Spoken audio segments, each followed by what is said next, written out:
आज हम लोग डिस्कस करेंगे कॉलिगेटिव प्रॉपर्टी का टाइप्स के बारे में डिस्कस करेंगे।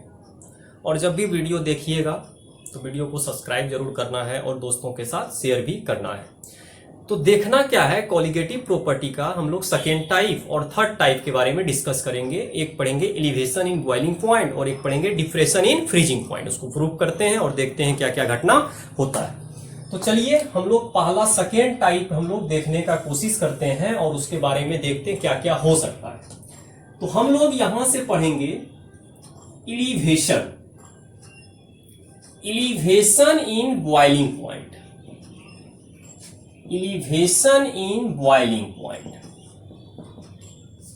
बॉइलिंग पॉइंट इसको डेल्टा टीवी से डिनोट किया जाता है।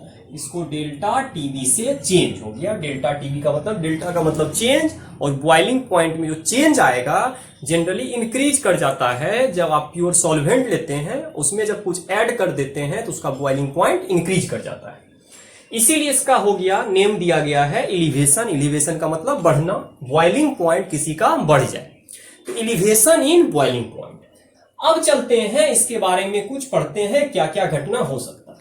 तो सबसे इंपॉर्टेंट है कि बॉइलिंग पॉइंट क्या होता है। तो बॉइलिंग पॉइंट को समझने के लिए देखने का कोशिश करेंगे। एक टेम्परेचर होता है। एक्चुअली बॉइलिंग पॉइंट क्या होता है, एक प्रकार का टेम्परेचर होता है। प्रत्येक का अपना अपना बॉइलिंग पॉइंट होता है। वाटर का 100 डिग्री सेंटीग्रेड होता है, जनरली हम लोग यूज करते हैं, पता कर लेते हैं।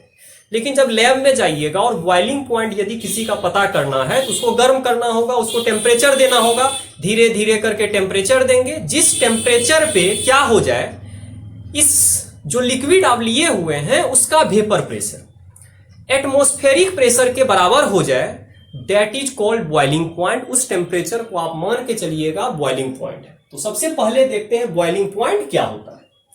तो लिखेंगे द टेम्परेचर एट विच, ऐसा कोई भी टेम्परेचर हो सकता है। द टेम्परेचर एट विच क्या होना चाहिए, the temperature at which vapour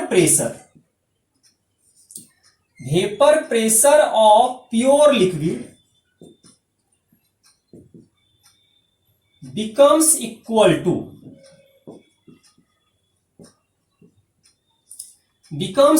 to vapor pressure of atmosphere। अगर एटमॉस्फेयर प्रेशर के बराबर हो जाए तो वेपर प्रेशर एटमॉस्फेयर में जानते हैं हम लोग, अगर कहीं भी लाइट कर रहे हैं तो चारों साइड से एक प्रेशर लगता है जिसको एटमॉस्फेरिक प्रेशर बोलते हैं। यदि दोनों प्रेशर बराबर हो जाए और उस समय जो टेम्परेचर आप काउंट करिएगा उसी टेम्परेचर को क्या बोलेंगे, बॉइलिंग पॉइंट। तो दैट टेम्परेचर इज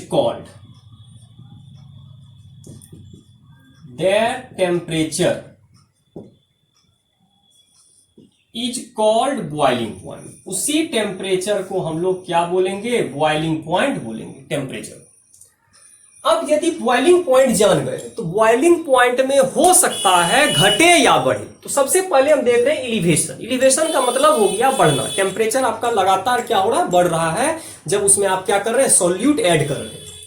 तो हम सेकेंड लिखते हैं एलिवेशन इन बॉइलिंग पॉइंट किसको बोलेंगे, द टेम्परेचर डिफरेंस बिटवीन, या हम लिख सकते हैं the boiling point, the difference in, लिख सकते हैं the difference in boiling point, the difference in boiling point of solution. इसको मान के चलना है टीएस। टीएस का मतलब हो गया boiling point of solution and boiling point of solvent, pure solvent. Pure solvent कोई भी हो सकता है, सॉल्वेंट इसको मान लेते हैं T not, that is called, इसी को हम लोग क्या बोलेंगे, दैट इज कॉल्ड, क्या कहलाएगा, एलिवेशन। इसी को बोलेंगे एलिवेशन इन बॉइलिंग पॉइंट। तो इसी को हम लोग क्या बोलते हैं, एलिवेशन इन बॉइलिंग पॉइंट। तो एलिवेशन इन बॉइलिंग पॉइंट कुछ नहीं होता है, दो टेम्परेचर का डिफरेंस होगा तो हम जब बॉइलिंग पॉइंट सॉल्यूशन का काउंट करेंगे तो ज्यादा होगा, और इसके बाद बॉइलिंग पॉइंट प्योर सॉल्वेंट का काउंट कर लेंगे, दोनों का डिफरेंस निकालेंगे तो आपका आ जाएगा एलिवेशन इन बॉइलिंग पॉइंट। तो यहां से मेरा एक फॉर्मूला आ जाएगा, डेल्टा टीबी इक्वल टू आ जाएगा टीएस माइनस टी नॉट। तो यहां एक फॉर्मूला आ गया टीएस माइनस टी नॉट, इसी को बोलेंगे एलिवेशन इन बॉइलिंग पॉइंट। अब ध्यान से क्या देखना है, जो एलिवेशन आया है लगभग आपका हमेशा TS greater than T naught होगा।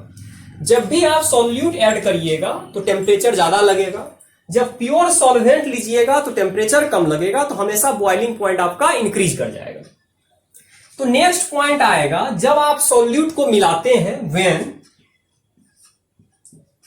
व्हेन सॉल्यूट इज एडेड, अगर आप सॉल्यूट को ऐड कर दीजिएगा इन सॉल्वेंट, देन क्या होना चाहिए, देन क्या होगा आपका boiling point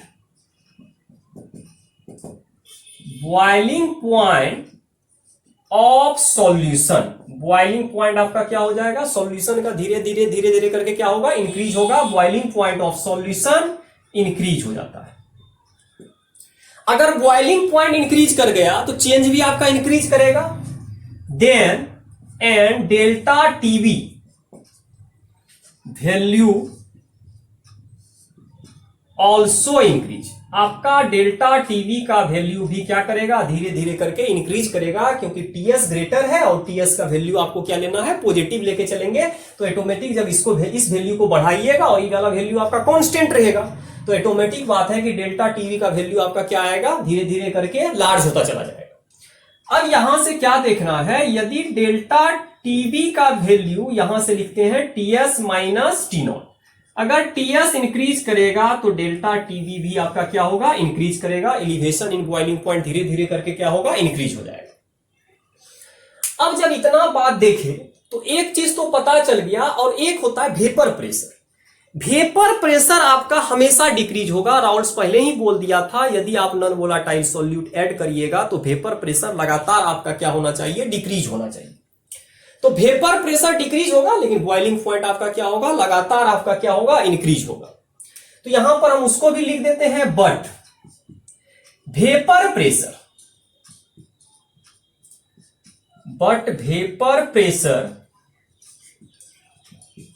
of solution decrease करेगा। अगर vapour pressure of solution decrease किया तो यहां से डेल्टा पी यदि निकालिएगा तो यहां होगा ग्रेटर, तो पी नॉट हो जाएगा, तो पी नॉट माइनस पीएस। अब यदि हमको पता चल गया पीएस का वैल्यू डिक्रीज हो रहा है तो डेल्टा पी का भी वैल्यू क्या होगा, डिक्रीज होगा। क्यों, क्योंकि पीएस वैल्यू आपका नेगेटिव में काम कर रहा है, और नेगेटिव वैल्यू यदि लगातार इंक्रीज करिएगा तो आपका वैल्यू भी लगातार धीरे धीरे करके जीरो आएगा, जीरो के बाद नेगेटिव जाएगा। तो दो चीज कंफर्म याद रखना है कि यदि किसी भी सॉल्वेंट में नॉन वोलाटाइल सॉल्यूट ऐड करते हैं तो हमेशा क्या मान के चलना है कि बॉइलिंग पॉइंट तो इंक्रीज कर गया, तो बॉइलिंग पॉइंट यदि इंक्रीज किया तो डेल्टा टीवी बढ़ गया, लेकिन उसका जो आपका वेपर बनाने का क्षमता है डिक्रीज कर जाएगा। ऑटोमेटिक सा बात है, पहले अकेले वेपर बना रहा था तो मॉलिक्यूल्स इजीली इवापोरेट हो रहा था, लेकिन उसके बीच में ऐसा मटेरियल आ चुका है कि उसका नेचर नहीं है वेपर बनाने का, तो एक अपना तो वेपर नहीं बनाएगा, दूसरे को रास्ता में रोकेगा, क्योंकि इसका मतलब फ्लोट करेगा या कहीं पर रहेगा तो आने वाला क्या होगा, पार्टिकल जो गैसियस पार्टिकल होगा उसको रोकने का काम करेगा, उसको कंडेंस्ड करने का काम करेगा। इसीलिए आपका डेल्टा पी लगातार डिक्रीज होगा, क्योंकि पीएस भी आपका क्या होगा, लगातार डिक्रीज होता चला जाएगा। अब धीरे धीरे आगे बढ़ते हैं, अब इसको ग्राफ से समझने का कोशिश करते हैं, फिर रिलेशन निकालेंगे। अब चलते हैं, हम लोग ध्यान से देखने का कोशिश करते हैं क्या हो सकता है। तो हम लोग जब देखेंगे, ग्राफ से समझेंगे, तब उसका रिलेशन निकलेगा और लास्ट में डिराइव होकर एक न्यू फार्मूला आपको जनरेट हो जाएगा। अब ध्यान से देखना है, यहां पर क्या देखते हैं, हम लोग देखेंगे कि ग्राफ में क्या होगा। दोनों आप लोगों को पता है कि डेल्टा पी का वैल्यू क्या होगा, डिक्रीज होगा, और एक वैल्यू आपका इंक्रीज होगा। तो ग्राफ बनाते हैं, तो ग्राफ से हम लोगों को क्लियर हो जाएगा क्या घटना होने जा रहा है। यहां ग्राफ बनाते हैं, तो मान लीजिए इधर आपका टेम्परेचर है, इधर आप मान लीजिए टेम्परेचर T है और इधर आपका वेपर प्रेशर है। तो हम लोग यहां से मान लेते हैं कि अगर कोई प्योर सॉल्वेंट हुआ होगा, तो यदि यहां पर सॉल्वेंट है, मान लेते हैं यहां पर आपका क्या है, सॉल्वेंट है, तो यहां पर जो आप बनाइएगा तो इसका अपना बॉइलिंग पॉइंट होगा, इसको T0 मान लेते हैं, प्योर है तो इसका वैल्यू को P0 मान लेते हैं। लेकिन जब आप सॉल्यूशन बनाइएगा, तो यहां हमको पता चल जाएगा, तो सॉल्यूशन बनाने के बाद हम लोगों को यहां आइडिया लगेगा कि क्या घटना होने जा रहा है। तो हम लोग यहां से क्या करते हैं, यहां से जब हम लोग देखने का कोशिश करेंगे तो यहां से हम लोगों को पता चलेगा कि मान लीजिए सॉल्यूशन है तो इसको TS मान लेते हैं, यहां पर आपका आ गया PS। ये वैल्यू और बढ़ेगा, घट सकता है, बढ़ सकता है। अब बात आया जब हम लोग इसको मान लिए कि बॉइलिंग पॉइंट एक TS है, देखिएगा TS लगातार थोड़ा सा बढ़ा है और TS घटा है, वही लिखे हैं, TS घटेगा और TS आपका बढ़ेगा। तो जब हम लोग इसका चेंज निकालेंगे, जब यहां से वैल्यू यहां के बीच में आप डिफरेंस निकालिएगा, तो इसको बोलेंगे डेल्टा P, और डेल्टा P हो जाएगा P0 माइनस PS। ठीक है, P0 ग्रेटर है, पॉजिटिव है। फिर जब यहां से आप देखिएगा, जब यहां से हम लोग देखेंगे तो इस वैल्यू को बोलेंगे डेल्टा TB, बॉइलिंग पॉइंट में है तो TS माइनस T0 आएगा। दोनों रिलेशन को अगर देखेंगे तो यहां P0 ग्रेटर देन PS है, इसका मतलब घट चुका है, और यहां पर TS ग्रेटर देन T0 है, बढ़ चुका है। वही रिलेशन यहां पता किए थे कि TS लगातार आपका बढ़ेगा और PS जो है आपका लगातार घटेगा। जितना ज्यादा आप क्या मिलाइएगा, सॉल्यूट मिलाइएगा, उतना ही ग्राफ नीचे आता जाएगा और इस ग्राफ को थोड़ा थोड़ा आगे बढ़ना पड़ेगा। तो अब चलते हैं, देखने का कोशिश करते हैं रिलेशन। तो यहां से जब हम रिलेशन देखेंगे तो रिलेशन क्या पता चलेगा, delta TB directly proportional to delta P। यही रिलेशन आपका आ गया। इसको इक्वेशन क्या मान लेते हैं, फर्स्ट। क्यों? क्योंकि जैसे जैसे इसका विड्थ बढ़ेगा उसी तरह इसका भी विड्थ बढ़ेगा। जितना ज्यादा टेम्परेचर आपका आगे जाएगा उतना ही प्रेशर आपका डाउन आएगा। इसीलिए directly proportional to delta TB directly proportional to क्या आ गया, डेल्टा P आ गया। अब चलते हैं अकॉर्डिंग टू राउल्स लॉ। अब यहां से चलते हैं अकॉर्डिंग टू राउल्स लॉ। जब राउल्स लॉ के अनुसार देखेंगे तो हम लोगों को पता है नॉन वोलाटाइल सॉल्यूट जब भी ऐड करते हैं तो नॉन वोलाटाइल सॉल्यूट जब ऐड करिएगा तो उसका एक रिलेशन दे चुका है पहले, और हम लोग कॉलिगेटिव प्रॉपर्टी में जानते हैं सॉल्यूशन डाइल्यूट होना चाहिए।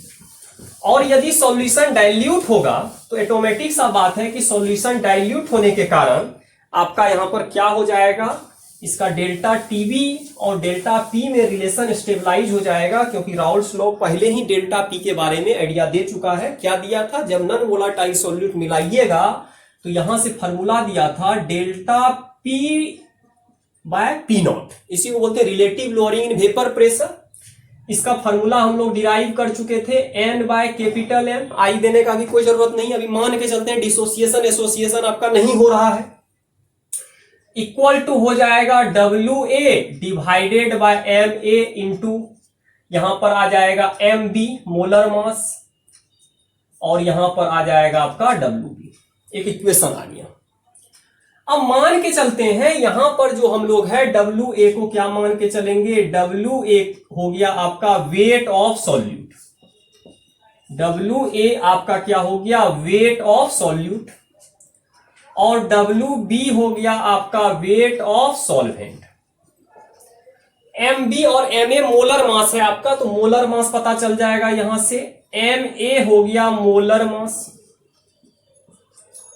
MA क्या हो गया, मोलर मास ऑफ सॉल्यूट,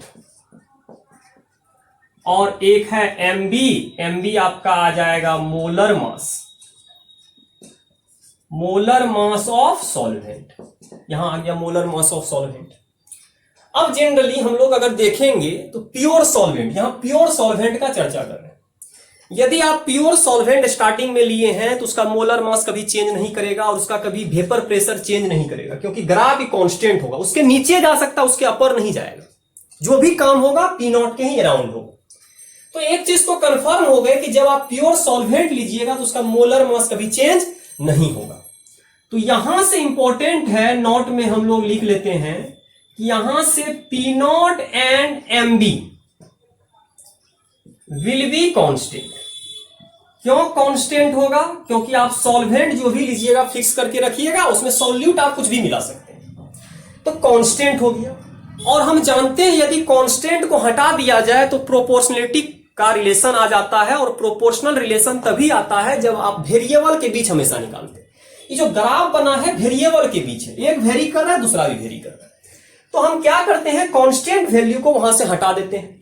तो पी नॉट आपका कांस्टेंट है, एम बी भी आपका कांस्टेंट है, तो एक रिलेशन आ जाएगा delta P.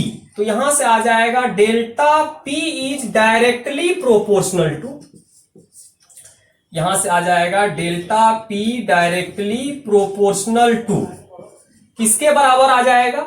W A divided by M A into 1/WB, इसी के बराबर आ जाएगा। तो यहां से हम एक रिलेशन बना लेते हैं, delta P directly proportional to W A M A into 1/WB। तो यहां पर आपका आ गया एक रिलेशन। तो रिलेशन स्टेबलाइज हो गया, हमको पता चल गया क्या रिलेशन है। तो रिलेशन निकालने के लिए जब भी आप प्रोपोर्शनल साइन यूज करिएगा तो हमेशा मान के चलना है कि हमेशा इससे कांस्टेंट वैल्यू खत्म हो जाना चाहिए। तो कांस्टेंट वैल्यू को खत्म कर दिया, एक रिलेशन आ गया। अब धीरे धीरे करके आगे बढ़ते हैं, और हम लोग जानते हैं जब भी कोई प्रोपोर्शनलिटी कांस्टेंट यूज करते हैं तो उसको हम हटाने के लिए, अगर प्रोपोर्शनलिटी को हटाना है तो हम लोग वहां पर एक कांस्टेंट अपने मन से लगा सकते हैं। तो हम लोग कोशिश करेंगे वहां पर एक कांस्टेंट यूज करने का। तो हम लोग जब उसको कांस्टेंट यूज कर देंगे तब पता चल जाएगा कुछ ना कुछ आएगा घटना। अब देखते हैं इसके आगे। हम लोगों को पता चल गया delta P directly proportional to, क्या आ गया यहां पर आपका जो भी रिलेशन आया। अब हम लोग पहले से जानते थे कि delta TV directly proportional to क्या था, तो हम यहां से हम लोग ऑटोमेटिक लिख सकते हैं V है। अब मेरे पास क्या आ गया रिलेशन, अब हम इसको चेंज कर सकते हैं, delta TV directly proportional to, तो यहां पर क्या होगा WA/MA यहां पर आ जाएगा आपका WB आ गया। क्यों? क्योंकि ग्राफ से आप निकाल चुके थे delta TV directly proportional delta P, और डेल्टा पी का वैल्यू यदि इसको मान चुके हैं तो उसको इसके बराबर होना होगा। अब यहां से क्या करते हैं, यहां से हम लोग कोशिश करते हैं कांस्टेंट यूज कर देने का। तो यहां जो कांस्टेंट यूज कर दिए हैं तो यहां इसी को बोलेंगे 1 और यहां पर आ गया WB। लेकिन समस्या क्या आया कि के अपने मन से माने हैं, जब न्यूमेरिकल करिएगा तो के का वैल्यू कुछ ना कुछ होना चाहिए, क्योंकि जब भी हम कोई काम करते हैं तो के का वैल्यू पता होना चाहिए। ये के का वैल्यू हम लोग खुद मान चुके हैं, तो ऑटोमेटिक यदि खुद मान चुके हैं तो के को वैल्यू को पुट करना होगा। अब पुट करने के लिए क्या करते हैं, हम के का वैल्यू निकालते हैं। तो कैलकुलेट, तो यहां से करते हैं कैलकुलेट वैल्यू ऑफ के। तो के का वैल्यू कैसे कैलकुलेट करेंगे, तो के का वैल्यू कैलकुलेट करने के लिए हम कुछ ना कुछ इसमें पुट करेंगे। अब पुट करने के लिए क्या करते हैं, इसको बोल सकते हैं मोल ऑफ सॉल्यूट। तो यहां पर हो गया मोल ऑफ सॉल्यूट। तो यहां पर हम लोग पुट करते हैं मोल ऑफ सॉल्यूट। तो मोल ऑफ सॉल्यूट कितना हो जाएगा WA/MA, इसको 1 मान लेते हैं। 1 मोल इसका क्या मान लिए हैं 1 मोल। तो हमेशा जब भी के का वैल्यू निकालेंगे तो के का वैल्यू निकालने के लिए मोल को हम लोग कितना ले लेंगे 1 मोल। तो 1 मोल ले लिए, WA/MA कितना हो गया 1 मोल हो गया। अब थोड़ा सा आगे बढ़ते हैं, हमको WB क्या है, वेट ऑफ सॉल्वेंट। तो वेट ऑफ सॉल्वेंट जो आप लीजिएगा, तो वेट ऑफ सॉल्वेंट जो हम लोग यूज करेंगे यहां पर क्या यूज कर देंगे WB। तो WB जो यूज करिएगा 1000 ग्राम, या तो 1000 ग्राम बोलिए या तो इसको 1 kg बोलिए। एक्चुअली मोलिलिटी का फॉर्मूला होता है मोल पर केजी, एक्चुअली क्या है मोलिलिटी है। अब ध्यान से देखिएगा, इस वैल्यू को हम लोग पुट कर देते हैं, जो भी वैल्यू आया है हम लोग पुट करते हैं इन इक्वेशन फर्स्ट। इसको मान लीजिए इक्वेशन फर्स्ट भी मानिए, अगर कोई दिक्कत नहीं, इक्वेशन फर्स्ट में पुट करते हैं, पुट इन इक्वेशन फर्स्ट। तो जैसे ही इक्वेशन फर्स्ट में आप पुट करिएगा वहां से देखिएगा वैल्यू आएगा, तो हम लोगों को आ जाएगा डेल्टा टीबी इक्वल टू क्या आ जाएगा के इक्वल टू। तो यहां पर हम लोग पुट करते हैं तो देखिएगा यहां तो के रहेगा अपने जगह पे, मोल आ गया 1 और यहां आ गया 1000। अब हम जानते हैं पहले से कांस्टेंट है और कांस्टेंट में कांस्टेंट वैल्यू से डिवाइड करेंगे तो एक न्यू कांस्टेंट आएगा, इसको मान लेना है केबी। ठीक है, अब देखिएगा यहां से एक वैल्यू आया डेल्टा टीवी बराबर केबी और के का वैल्यू आ जाएगा 1000 इंटू केबी। तो यहां से हम लोग देख रहे हैं के बाय 1000 इक्वल टू क्या आ गया है केबी। तो यहां से हम लोगों को के का वैल्यू आ जाएगा 1000 इंटू केबी। तो अब थोड़ा ध्यान से क्या देखना है, यहां जो वैल्यू हम लोग पुट किए के बराबर 1000 इंटू केबी हम लोग कैलकुलेट किए। कैसे कैलकुलेट किए, मोल हम लोग 1 मान के चले, इसके बाद weight of solvent 1000 gram put किए तो आपका के का वैल्यू आ गया। एक्चुअली जो के बी आया है इसको मोलर एलिवेशन कांस्टेंट बोलते हैं, क्योंकि मोलिलिटी के कारण आया है। मोल पर केजी का यूनिट होता है, मोलिलिटी का यूनिट होता है मोल पर केजी। इसीलिए जब भी हम लोग इसके टर्म में यूज करेंगे तो एलिवेशन कांस्टेंट तो होगा, लेकिन उसके साथ हम लोग लगा देंगे मोलर एलिवेशन कांस्टेंट। इसका डिफिनेशन क्या होगा, डेल्टा टीवी के बराबर केबी है। देखिएगा डेल्टा टीवी बराबर केबी होगी, तो हम लोग इसको डिफाइंड करेंगे कि जब भी आप मोलर एलिवेशन कांस्टेंट जो हम लोग यूज करेंगे किसके बराबर होगा, डेल्टा टीवी के बराबर होगा। और उसी वैल्यू को हम लोग बोलेंगे elevation constant, elevation boiling point elevation जो होता है, बॉइल में जो एलिवेशन आ रहा है उसी के बराबर हम लोग केबी को मान के चले। तो केबी को डिफाइंड यदि करना हो तो हम लोग इसका डिफिनेशन बना सकते हैं, जब 1 मोल सॉल्यूट प्रेजेंट हो 1000 ग्राम में, दैट इज कॉल्ड केबी। तो केबी को हम लोग क्या कर सकते हैं, डिफाइन कर सकते हैं। तो केबी को हम लोग आसानी से क्या कर सकते हैं, डिफाइन कर सकते हैं। तो डिफाइन करने के लिए हम लोगों को कुछ करने का जरूरत नहीं है, तो इसको हम इजीली डिफाइन कर सकते हैं। तो कभी कभी आपसे डिफिनेशन भी पूछ सकता है कि केबी क्या होता है, तो केबी का डिफिनेशन यदि पूछ दे तो आराम से हम लोग लिख सकते हैं। तो यहां से पहले हम लोग लिखते हैं केबी क्या होता है। तो केबी को हम लोग यहां पर बोलेंगे मोलर एलिवेशन कांस्टेंट। केबी को क्या बोलना है, मोलर। तो यहां पर आ गया मोलर एलिवेशन, तो इसको बोलेंगे मोलर एलिवेशन कांस्टेंट। तो आपका आ गया मोलर एलिवेशन कांस्टेंट। तो मोलर एलिवेशन कांस्टेंट आ गया। अब नेक्स्ट चलते हैं, इसके बाद हम लोग देखने का कोशिश करते हैं कि मोलर एलिवेशन कांस्टेंट जब आपका आ गया तो उस वैल्यू को हम लोग तो मान चुके हैं के इक्वल टू 1000, तो के वैल्यू को पुट कर देते हैं इक्वेशन फर्स्ट में, लेकिन इसका पहले डिफिनेशन लिखते हैं। इसका डिफिनेशन एक्चुअली क्या होगा, इट इज डिफाइंड एज, इसको कैसे डिफाइंड करेंगे, इट इज डिफाइंड एज, किस तरह डिफाइंड होगा, it is defined as elevation, elevation in boiling point, elevation in boiling point when, इसको लिख सकते हैं व्हेन 1 मोल सॉल्यूट, क्या लिखेंगे, 1 मोल solute dissolved in per 1 kg of solvent। जब 1 मोल सॉल्यूट को डिजोल्व करिएगा कितना में, 1 केजी सॉल्वेंट में, उस समय जो डेल्टा टीवी आएगा वही वैल्यू क्या कहलाएगा, मोलर एलिवेशन कांस्टेंट कहलाएगा। कभी कभी डिफिनेशन भी आपसे पूछ सकता है कि मोलर एलिवेशन कांस्टेंट आपका क्या होगा।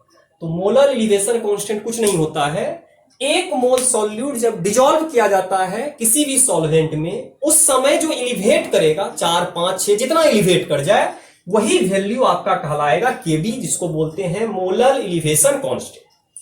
अब क्या करते हैं, वैल्यू ऑफ के पुट इन इक्वेशन फर्स्ट, तब यहां से पुट कर देते हैं वैल्यू ऑफ के putting in equation first. Equation first में जैसे ही पुट करिएगा तो कुछ ना कुछ आएगा, देखिएगा यहां पर, तो आ जाएगा डेल्टा टीबी इक्वल टू 1000, यहां पर आ जाएगा केबी, यहां आ जाएगा W A into M A into 1 by, और यहां आ जाएगा आपका डब्ल्यू।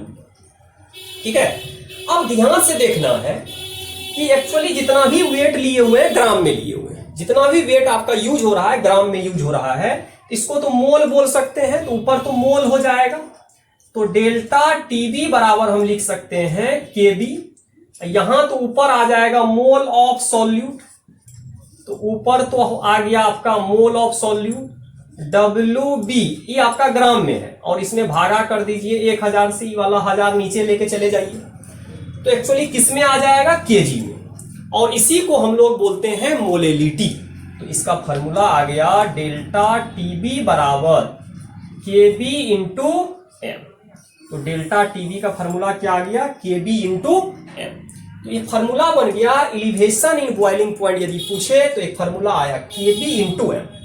अब बात आया केबी इंटू एम जब भी यूज करेंगे, जब भी आपको यूज करना हो केबी इंटू एम, तो केवल और केवल हम तभी यूज कर सकते हैं जब आपका डिसोसिएशन या एसोसिएशन नहीं होता हो।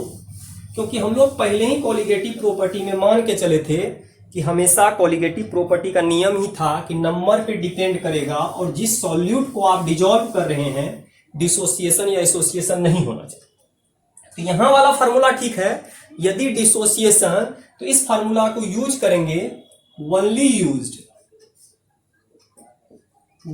यूज्ड व्हेन डिसोसिएशन, या तो आपका डिसोसिएशन या क्या हो association do not take place. तो अगर आपका यहां पर डिसोसिएशन या एसोसिएशन नहीं हुआ हो तब हम लोग यूज डायरेक्ट इस फॉर्मूला को करेंगे डेल्टा टीवी बराबर केबी इंटू एम। लेकिन यदि आपका ऐसा हो जाए इफ एसोसिएशन या डिसोसिएशन टेक प्लेस, यदि आपका डिसोसिएशन या एसोसिएशन हो जाए, ऐसा हो गया तो फिर दिक्कत है। यदि एसोसिएशन डिसोसिएशन हो गया तो नंबर इंक्रीज कर जाएगा, तो कॉलिगेटिव प्रॉपर्टी आपका चेंज कर जाएगा। तो जो वैल्यू आप यहां निकालिएगा तो आप इस सोच के निकालिएगा कि डिसोसिएशन एसोसिएशन नहीं हुआ होगा, लेकिन यदि हो जाए तब कॉलिगेटिव प्रॉपर्टी आपका चेंज कर जाएगा। और कॉलिगेटिव प्रॉपर्टी जो ऑब्जर्व्ड होगा, जो आप लैब में देखिएगा, वो बराबर नहीं हो पाएगा किसके बराबर, जो आप नॉर्मली आप निकालिएगा कैलकुलेट करके, नॉर्मल वैल्यू जो निकालिएगा कॉपी पर। तो इस वैल्यू को यदि बराबर करना हो तो आपको हमेशा क्या करना होगा, सी ऑब्जर्व्ड, और यहां पर क्या कर देंगे बराबर करने के लिए, यदि नॉर्मल के बराबर हमको करना हो तो हम यहां किससे मल्टीप्लाई कर देंगे, आई से। और आई से जब मल्टीप्लाई करेंगे तो आज के बाद फिर हम लोग यहां से फॉर्मूला यूज करेंगे डेल्टा टीवी केवी इंटू एम इंटू आई। तो यहां से हम लोग आई का वैल्यू यूज करेंगे। और आई जो एक्चुअली होता है, आई को हम लोग बोलते हैं वांट हॉफ फैक्टर। तो इसको क्या बोलते हैं, वांट हॉफ फैक्टर। इसका फॉर्मूला होता है आई बराबर 1 प्लस अल्फा एन माइनस 1। तो यहां से हम लोग इस फार्मूला को यूज कर सकते हैं। तो हम लोग यहां पर जब भी हम लोग केस बनाएंगे तो जनरली इसी फार्मूला का यूज करिएगा। इससे क्या होगा, गलती नहीं होगा। यदि डिसोसिएशन एसोसिएशन नहीं हुआ होगा तो आई का वैल्यू 1 लेके चलेंगे। यदि डिसोसिएशन एसोसिएशन हो जाए तब तो आपको न्यूमेरिकल में चेंज करना होगा और आई का वैल्यू को कैलकुलेट करना होगा। तो फिर आई का वैल्यू धीरे धीरे करके कैलकुलेट करिएगा तो आपका कुछ ना कुछ निकलेगा। तो आई का वैल्यू कैलकुलेट करने के लिए आपको कम से कम फार्मूला आना चाहिए। कौन कौन सा फार्मूला आना चाहिए, सिंपल फार्मूला है और हम लोग उस फार्मूला को देखेंगे, देखते हैं क्या होता है। तो आई निकालने का फार्मूला होता है 2 ठो।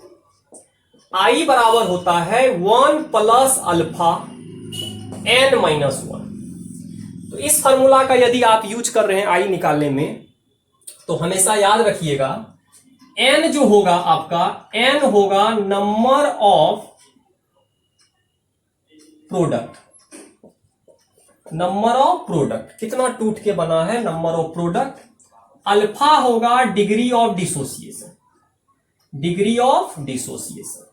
तो यहां पर आपका अल्फा दे देगा डिग्री ऑफ डिसोसिएशन, परसेंटेज में दिया हुआ रहेगा। तो यदि डिसोसिएशन का केस हो रहा हो तब आप फार्मूला लगाइएगा I equal to 1 plus alpha n minus 1। लेकिन ऐसा हो सकता है यदि आई बराबर आप फार्मूला लगा रहे हैं 1 plus alpha 1 by N minus 1, इसका 2 फार्मूला होता है आई निकालने का। तो एन जो है यहां नंबर ऑफ रिएक्टेंट है, यहां पर नंबर ऑफ रिएक्टेंट है, मतलब शुरुआती दौर का है। और अल्फा जो है डिग्री ऑफ एसोसिएशन। तो यहां पर अल्फा क्या है, डिग्री ऑफ एसोसिएशन, मतलब कितना जुड़ रहा है। तो यहां पर आपका एसोसिएशन हो गया। तो यदि डिसोसिएशन का केस हो, कोई चीज टूट रहा हो, तब I बराबर 1 प्लस अल्फा n-1 यूज करेंगे। यदि आपका कोई चीज जुड़ रहा हो तो अल्फा बराबर I बराबर 1 प्लस अल्फा 1/n-1 यूज करेंगे। और इस तरह करके हम लोग इजीली कैलकुलेट कर सकते हैं डेल्टा टीवी बराबर केबी इंटू एम इंटू आई। लेकिन थोड़ा सा इस पे क्या फोकस करना है, यदि आपसे क्वेश्चन पूछेगा इन क्वेश्चन नोट में, यदि आपसे ऐसा पूछ दिया जाए बॉइलिंग पॉइंट ऑफ सॉल्यूशन, यहां से जनरली आपसे जब भी क्वेश्चन पूछेगा बॉइलिंग पॉइंट ऑफ सॉल्यूशन, तो बॉइलिंग पॉइंट ऑफ सॉल्यूशन ही आपसे ज्यादातर क्वेश्चन में पूछेगा। इसका मतलब टीएस पूछा, और टीएस यदि पूछा है तो आप फार्मूला पहले तो डेल्टा टीवी कैलकुलेट कर लीजिएगा, यहां से डेल्टा टीवी आप कैलकुलेट हो जाएगा, तब यहां से फार्मूला लगा देंगे टीएस माइनस टी नॉट। तो टी नॉट का वैल्यू आपको दिया हुआ रहेगा, या वाटर है तो 100 डिग्री सेंटीग्रेड लेना है फॉर वाटर के लिए। तो अगर वाटर आपका दिया गया है, सॉल्वेंट में वाटर दे दिया गया है, तो 100 डिग्री सेंटीग्रेड लेना है, तो टी नॉट आपका हो जाएगा 100 डिग्री सेंटीग्रेड। तो इस तरह 100 डिग्री सेंटीग्रेड ले लेंगे और इसके बाद हम लोग कैलकुलेट कर लेंगे, तो टीएस आपका पता चल जाएगा। ठीक है, तो आज का क्लास यहीं तक रहने दीजिए, इसको देखिएगा और देखने के बाद सब्सक्राइब भी करिएगा और दोस्तों के साथ शेयर भी करना है। Thank you.